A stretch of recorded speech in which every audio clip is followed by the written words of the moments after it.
Good morning, good afternoon, or good evening, whichever the case may be. I'm James Randi. Oh, incidentally, that's a phrase with which I used to open my radio program back in 1967-68 on WOR radio. Hey, I can still do the station break. This is radio station WOR AM and FM, New York. See? I'd like to spend a couple of minutes discussing some comments that have been made following my most recent video.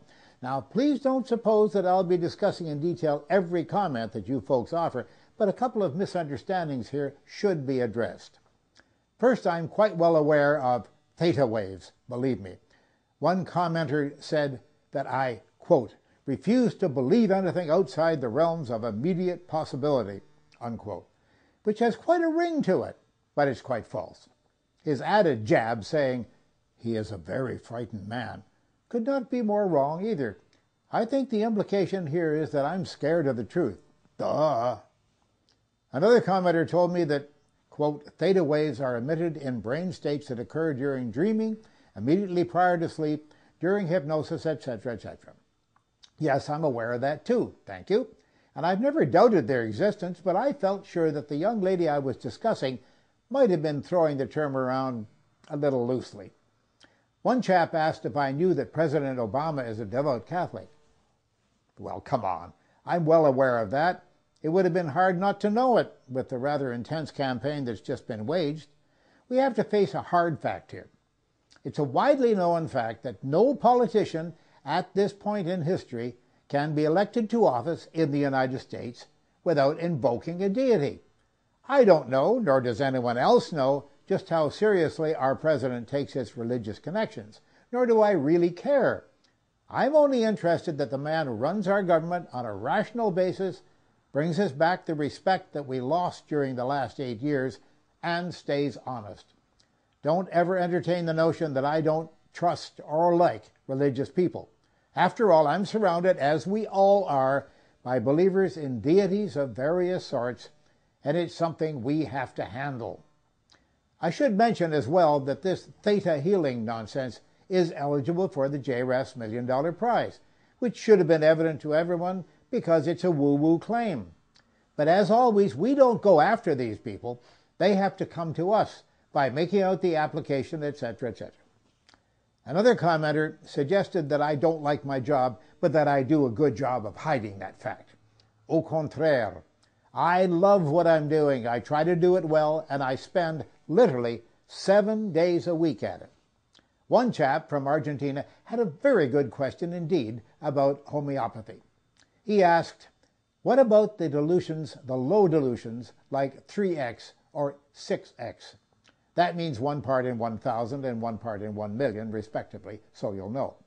Well, medicines at those dilutions are just not homeopathic. They may claim to be, as Zicam does, but they are not. Homeopathic remedies are used at much, much higher dilutions, I can assure you. My reader goes on to ask, 1 part in 1,000 is not that much, or is it? Well, this depends entirely upon what the substance is. If it's arsenic compound or strychnine, well, we should talk. Another commenter says that he or she has a lady friend who has been unable to receive a response from the JRAF about trying the $1 Million Challenge. I get claims like this every now and then. I investigate them, and it turns out that the named person has made no application or has never contacted the JRAF in any way. Commenter, check your facts. That just doesn't happen. Rich, our media person here at the JRAF, entered a comment saying, I think being uneducated and being stupid are completely different. Yes, that's true, and let me explain the difference. Being stupid is usually hereditary, or often, or because of poor environment and or opportunities. Or it just may be a decision by the individual not to know anything more. I've seen that happen too. Being uneducated is something that we at the JRAF try to remedy. Thank you. I hope that my comment on the citizens of Utah wasn't taken as being mean or unkind. However, when I think of a certain small proportion of those citizens who base their entire lives and philosophies on words written on mysteriously vanished golden plates dug up by a convicted con man, I have to think that there may not be much hope for that part of the population. On another matter, my horoscope was drawn up by somebody who probably actually believed in his art. Today, we're going to have a look at the horoscope of James Randi, the world-famous professional skeptic and former magician, and see if, astrologically, he is qualified to be these things. This nutcase uses both traditional astrology, Chinese astrology, a completely different non-science, and numerology. In other words, he takes no chances. Somewhere in this nonsense, he'll happen upon some characteristics or facts that are actually true, and he'll consider that to be a major victory. But let's take a brief look at the characteristics that he found. According to his scientific examination of my horoscope, he finds that there are some major features and characteristics which I can strongly associate with my real personality, I must admit. Really? For example, he cites aggressive self-confidence. He says I'm practical and realistic. Yes. Pragmatic. I'm a hard-edged realist. Oh, yes. I am combat ready and tough as nails. These planets, which are in acute conflict, define a person who is combat ready, and with the Earth platform is as tough as nails. He warns that I have a risk of exaggerating what's wrong and says that my planet Neptune indicates my interest in illusion, misdirection, truth, and religion. Really? He mentions my aptitude for technology, science, and performing in front of audiences. Now that's amazing, I must say. But hold on, folks. He really got off to a rather bad start and seems not to have any idea of my actual birth date.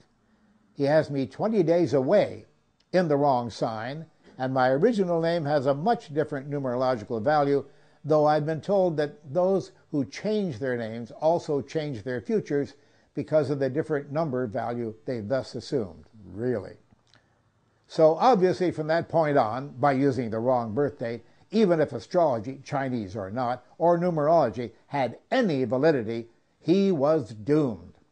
Bear in mind, of course, that he had all kinds of biographical material to reference, so maybe he did more reading than he did astrological or numerological research. What do you think? No, this magical divination applies to someone born on August the 27th, 1928. Not to me. Another surprising thing here is that astrologers have told us for centuries now that you have to have the exact time and date of the person's birth in order to cast an accurate horoscope. That sometimes a difference of minutes will make a lot of difference in the quality and contents of the horoscope.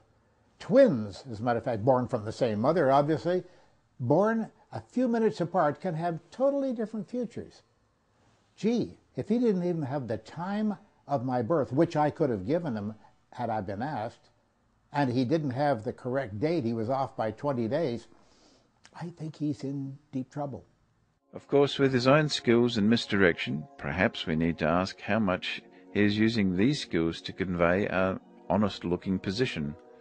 I must tell you about a little gimmick that I've had going for years now.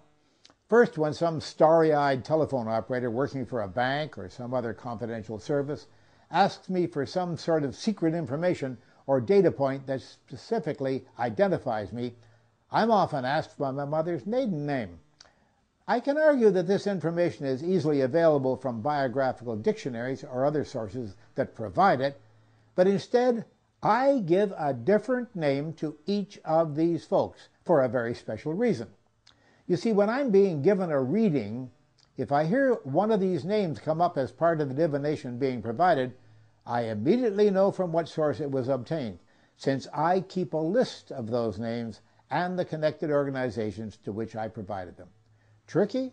Oh, yeah. In closing, I'd like to mention that we've been very gratified to know of the splendid response you have given to these video presentations. It's good to know that you enjoy them, and we hope that you're able to take something away with you. That's why we do them, and we've lots of subjects that we're preparing to present to you. I'm James Randi, and I thank you for watching.